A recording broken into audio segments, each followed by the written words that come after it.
Bismillahirrahmanirrahim. Assalamualaikum warahmatullahi wabarakatuh. Innal hamdalillah nahmaduhu wa nasta'inuhu wa nastaghfiruh wa na'udzu billahi min syururi anfusina wa min sayyiati a'malina. May yahdihillahu fala mudhillalah wa may yudhlil fala hadiyalah. Asyhadu an la ilaha illallah wa asyhadu anna Muhammadan abduhu wa rasuluh. Amma ba'du. Saya Amalia Hisan dari kelompok 7 sebagai moderator dan sebagai pemateri pertama yang akan memaparkan makalah yang telah kami susun, yaitu pengelolaan pengajaran bahasa Arab.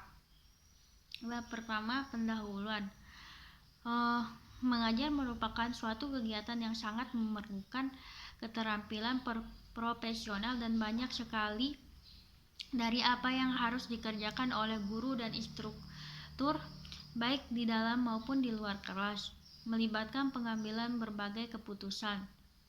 Dari masa lampau, banyak dari keputusan-keputusan ini diambil hanya berdasarkan pemikiran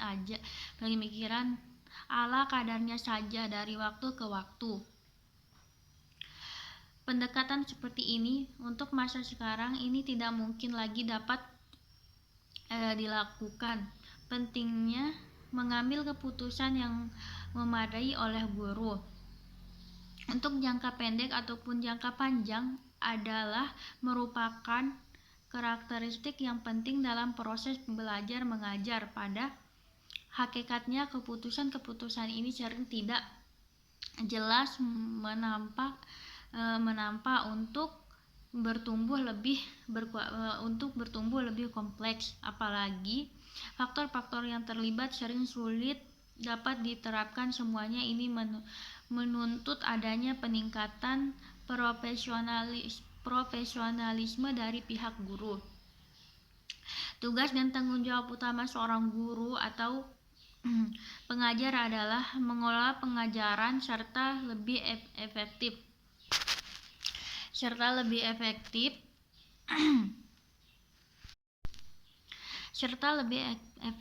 dinamis, efisien, dan positif, yang ditandai dengan adanya kesadaran dan ketertiban aktif di antara dua subjek pengajaran. Guru sebagai penginisiatif awal dan pengarah serta pembimbing, sedang peserta didik sebagai yang mengalami dan terlibat aktif untuk memperoleh perubahan dari dalam pengajaran. Pembahasan yang pertama yaitu pengertian pengelolaan pengajaran bahasa Arab. Pengertian pengelolaan pengajaran bahasa Arab adalah satu upaya untuk mengatur atau mengendalikan aktivitas pengajaran berdasarkan konsep-konsep dan prinsip-prinsip pengajaran, khususnya dalam bahasa Arab, untuk mengakseskan tujuan pengajaran agar tercapai secara lebih efektif,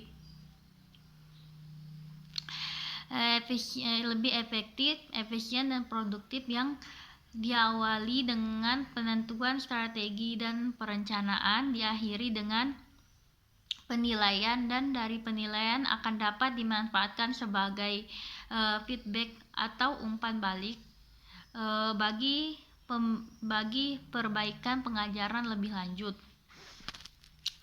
Pengelolaan pengajaran bahasa Arab mencakup semua kegiatan yang secara langsung dimaksudkan untuk mencapai tujuan-tujuan khusus mengajar bahasa Arab.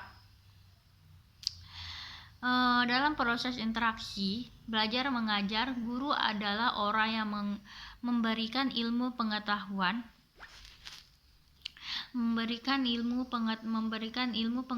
dari guru. Ilmu pengetahuan adalah alat yang sangat penting dalam proses itu. Tanpa ilmu pengetahuan, proses itu tidak akan langsung, sebab ilmu pengetahuan adalah substansi proses belajar mengajar. Oleh karena itu, guru hendaknya menyadari bahwa ilmu pengetahuan adalah sebagai alat untuk mencapai tujuan pengajaran dan bahkan untuk mencapai tujuan jangka panjang, yakni tujuan pendidikan nasional.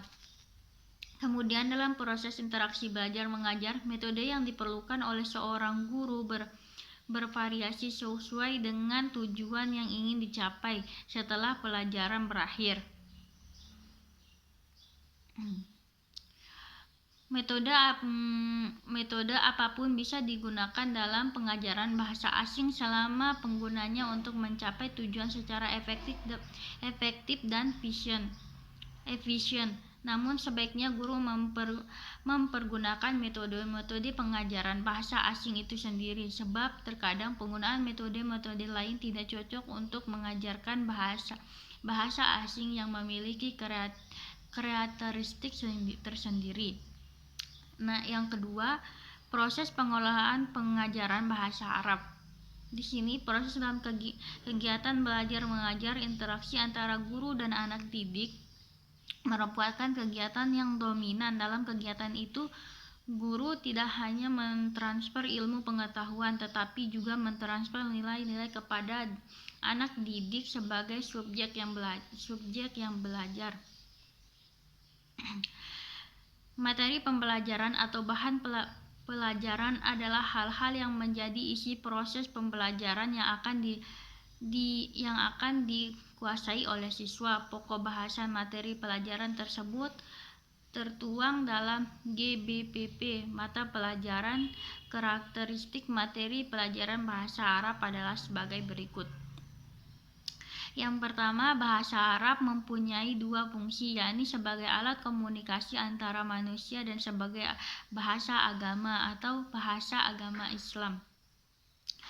Yang kedua, mengenal bunyi dan alat ucap yang melahirkan ilmu fonetik, mengenal perbedaan makna, melahirkan ilmu fonologi, mengenal pembentukan kata, melahirkan ilmu morfologi, mengenal struktur kalimat, melahirkan ilmu sintaksis, dan untuk memahami makna melahirkan ilmu semantik. Yang ketiga, di samping ilmu-ilmu tersebut di atas, bahasa Arab yang memiliki ilmu-ilmu lain seperti ilmu bayan atau gaya bahasa, ilmu badi atau keindahan kata dan makna, dan ilmu arut atau pola syair dan kawafi atau bunyi-bunyi pada akhir bait puisi. Adapun pendapat yang lain akhirnya diambil kesimpulan bahwa kemampuan guru dalam mengelak proses pelajar mengajar dikelompokkan menjadi 3 kelompok, yaitu kemampuan merencanakan pengajaran. Yang kedua, kemampuan melaksanakan proses pelajar mengajar. Yang ketiga, kemampuan mengevaluasi atau penilaian pengajaran. Baik, mungkin hanya ini yang dapat saya sampaikan. Materi selanjutnya akan disampaikan oleh pemateri kedua. Terima kasih. Wassalamualaikum warahmatullahi wabarakatuh. Bismillahirrahmanirrahim. Assalamualaikum warahmatullahi wabarakatuh. Saya Amzazar Kasih Ansori akan melanjutkan pembahasan dari pemateri pertama, yaitu tahap perencanaan. Tahap perencanaan adalah tahap awal yang harus dilalui guru pada setiap proses belajar mengajar. Pada tahap ini, guru mempersiapkan segala sesuatu agar proses belajar mengajar yang akan dilaksanakan guru dapat berjalan secara efektif dan efisien, dan anak didik ikut aktif dalam aktivitas belajar. Proses belajar mengajar dikatakan efektif bila proses belajar mengajar yang menggunakan bahan pelajaran sesuai dengan waktu yang tersedia. Sedangkan yang dimaksud proses belajar mengajar yang efisien adalah proses belajar mengajar yang menggunakan semua bahan pelajaran dapat dipahami anak didik dan dapat dikuasai oleh anak didik. Dalam merencanakan program pengajaran, langkah pertama yang dilakukan guru adalah merumuskan tujuan pembelajaran. Tujuan pembelajaran inilah nantinya yang akan dijadikan pedoman guru dalam proses belajar mengajar. Tujuan pembelajaran memang salah satu sisi kegiatan yang harus dilakukan dalam tahap perencanaan aktivitas proses belajar mengajar. Unsur-unsur lainnya masih ada yang semuanya harus ada dalam satuan pelajaran. Hal ini telah dirumuskan oleh Dr. Nana Sujana dan Dr. Andes Nung Arifin sebagai berikut. 1. Merumuskan tujuan pengajaran. Kedua, menetapkan bahan pelajaran. Dan yang ketiga,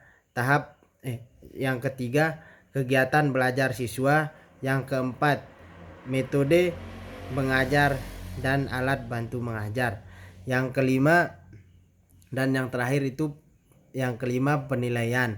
Dalam proses perencanaan mengajar, ada beberapa faktor yang perlu diperhatikan guru. Semua faktor itu sebagai penentu dalam pemilihan aktivitas interaksi belajar mengajar. Aktivitas belajar mengajar. Dr. Andes Hasibuan Dip dan Dr. Andes Mujono merumuskan sebagai berikut. 1. Tujuan.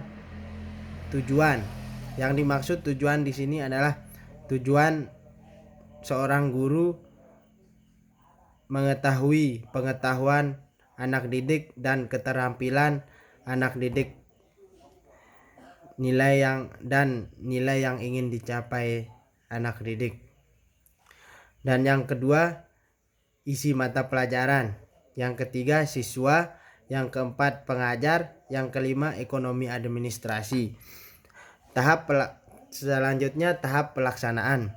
Dalam tahap pelaksanaan, guru melaksanakan aktivitas interaksi belajar mengajar dengan pedoman pada persiapan pengajaran yang telah dibuat. Pemberian bahan pelajaran disesuaikan dengan urutan yang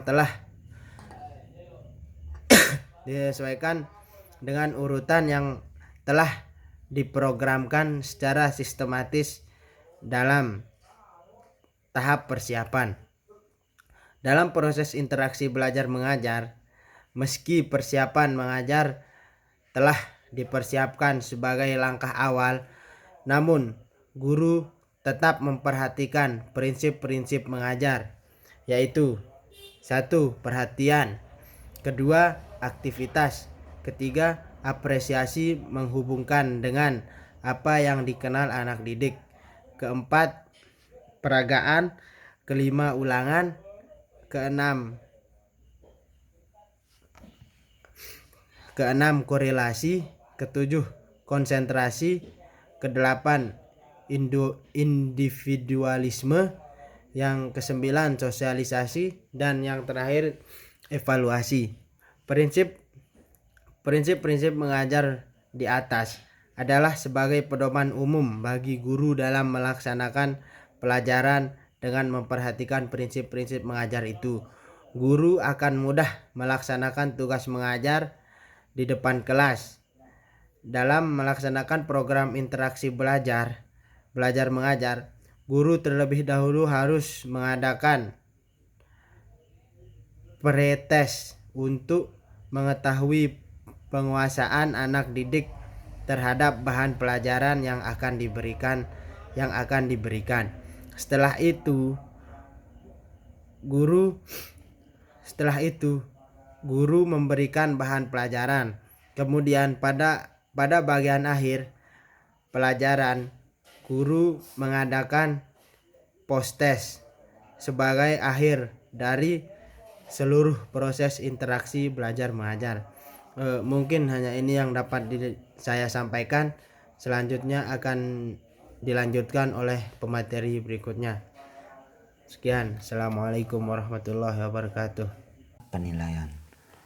Penilaian terhadap proses pengajaran dilakukan oleh guru sebagai bagian integral dari pengajaran itu sendiri.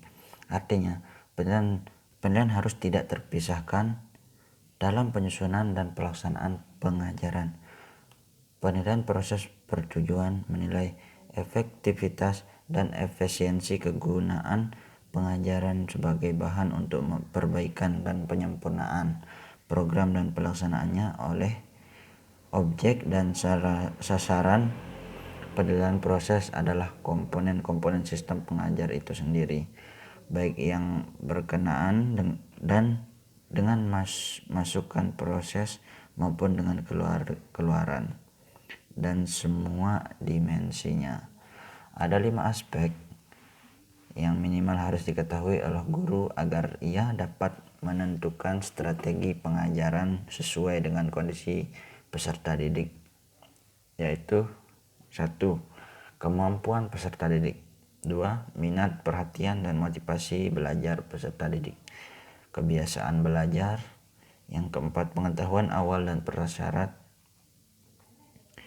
Yang kelima, karakteristik peserta didik. Pada bagian ini, proses interaksi belajar mengajar dievaluasi untuk mengetahui sejauh mana penguasaan bahan pelajaran oleh anak didik setelah diberikan, dan untuk mengetahui efektivitas dan efisiensi proses interaksi belajar mengajar yang telah dilakukan. Untuk mengetahui apakah anak didik telah menguasai bahan pelajaran yang telah diberikan, perlu diadakan post-test sebagai bagian akhir dari proses interaksi belajar mengajar. Bentuk dan jenis tes yang dipergunakan untuk mengetahuinya bisa dengan berbagai cara, namun tetap berpedoman pada tujuan pengajaran yang telah ditetapkan sebelum pelaksanaan pengajaran. Tepat tidaknya guru mengadakan evaluasi tergantung pada kompetensi guru dalam penyusunannya. Kesalahan dalam perbuatan alat evaluasi bisa berakibat pada penilaian atau penilaian yang biasa. Data yang diterima pun tidak akurat. Akibat selanjutnya, anak didik banyak jadi korban penilaian yang keliru. Oleh karena itu, guru harus benar-benar memperhatikan masalah evaluasi ini, sehingga fungsi evaluasi benar-benar terlaksana dengan baik dan benar. Baik, kesimpulannya di sini, dalam pengelolaan interaksi belajar mengajar, guru harus menyadari bahwa pendidikan tidak hanya dirumuskan dari sudut normatif. Pelaksanaan interaksi belajar mengajar adalah untuk menanamkan suatu nilai dalam diri siswa. Sedangkan proses teknik adalah sebuah nilai tersebut. Proses teknik adalah sebuah kegiatan praktis yang berlangsung dalam suatu masa untuk menanamkan nilai tersebut ke dalam diri siswa, yang sekaligus untuk mencapai tujuan yang telah ditetapkan. Akhir dari proses interaksi belajar mengajar, diharapkan siswa merasakan perubahan-perubahan dalam dirinya. Untuk memahami perubahan-perubahan yang terjadi itu dapat dilihat dari jangkauan kemampuan seperti kognitif, dominan, efektif, domain, dan psikomotorik domain. Sekian dan terima kasih. Mohon maaf bila ada kekurangan. Bila terlebih kurang, assalamualaikum warahmatullahi wabarakatuh. Mungkin hanya ini yang dapat disampaikan oleh kelompok kami. Sekiranya ada yang kurang dan ada yang salah, bisa ditambahkan atau jika ada yang tidak jelas bisa ditanyakan. Sekian dari kami. Wassalamualaikum warahmatullahi wabarakatuh.